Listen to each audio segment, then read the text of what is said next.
Yun, what's up mga fishing, good morning, good afternoon, and good evening sa magsusukan ng mundo. Pamilyar na itong lugar na ito mga fishing dahil lagi na kaming bumalik dito. At ilang beses pa lang kami nakahuli dito nakasili mga fishing. Pero hindi ako tumigil sa pagkana dito ng kawil kasi dito tayo naputulan ng hook mga fishing. Naputol natin kawil dito kaya yung spot na yun lagi ang lagi naming binalik-balikan ngayon. Pero solo lang ako ngayon mga fishing, wala akong kasama. Dito lang motor natin. Bayan na busing. Solo ako ngayon mga fishing kasi si Peter may trabaho, nagkopra sila. Ako lang ang kahapon nag-video sana ako kahapon sa pagkana mga fishing pero hindi natuloy kasi lakas ng ulan. Biglang umulan kahapon. Kaya hindi ako nakapag-video. Kaya ngayon lang diretso umaga. Okay. Pamilyar itong poste na ito mga fishing. May bahay pala din dyan mga fishing kasi may nagpausok yun. Lord, sana may biyaya ngayong umaga, sana may huli na. Dahil ilang beses na akong pabalik-balik dito mga fishing. Pero hindi naman nakakasawa mga fishing kasi malapit lang naman. Hindi naman masyadong malayo ang lakaran. Hindi katulad sa ibang mga spot mga fishing na malayo ang lakaran tapos zero pa, hindi pa makakahuli. Pero dito okay lang. Kasi nandyan lang naman sa baba. Diyan banda sa baba lang naman ang kawil natin. Okay. Shout out po sa inyong lahat. Shout out po sa kanila kay John Kita at saka Jorban Jonathan kasi sila ang nagturo sa amin dito sa spot na to. Kaya alam na namin tong spot na to dahil tinuro nila kami dito. Sinamahan lang kami dito. Sila ang nag-guide sa atin nung unang punta namin dito mga fishing. Kaya maraming salamat sa inyong dalawa. John Kita at saka si Jorban Jonathan, yun, shout out po sa inyong lahat. Sa inyong dalawa, magandang umaga po. At sa inyong lahat mga kapising, good morning po sa inyong lahat. Sana may huli.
Mayroon.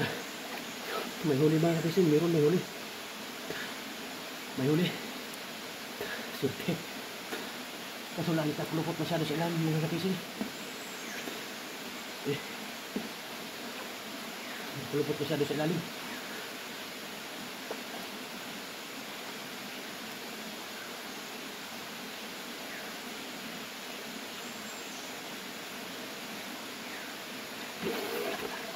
Meron malaki mga kapisin. Ito lang ang hirap.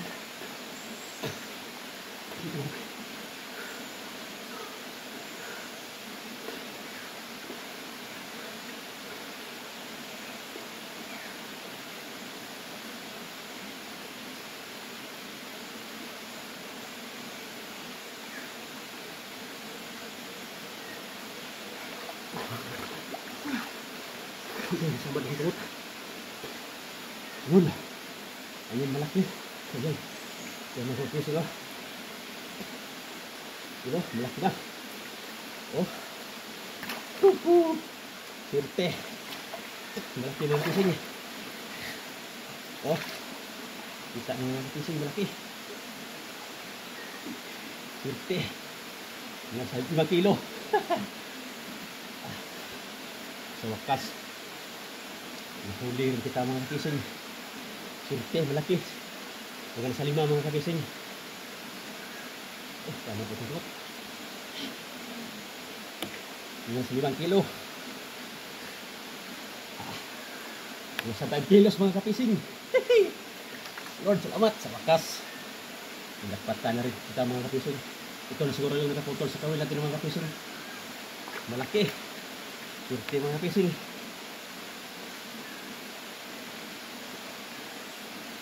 Sirte.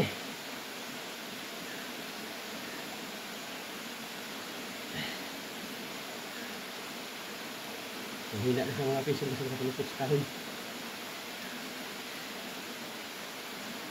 Biyak lang 0. Parang hanghuli natin mga pisong yung buwan ng July. Sirte mga pisong, sirte.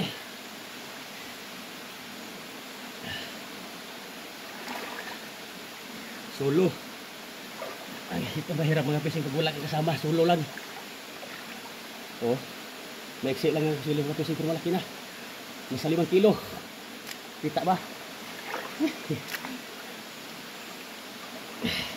Oh. Solo ako mga pising, walang kasama. Ito mga pising. Nakuha ka na rin sa wakas. Lord, salamat sa blessing ngayong umaga. Ngayon ng buwang July ito ang kanon ng huli natin mga pising. Malaki na. Mga nasa 5 na rin ito mga pising. Mga nasa 5 kilos.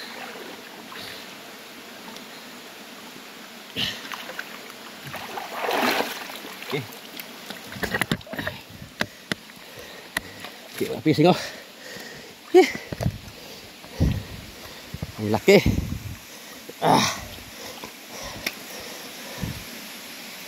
Nahina na siya. Oh.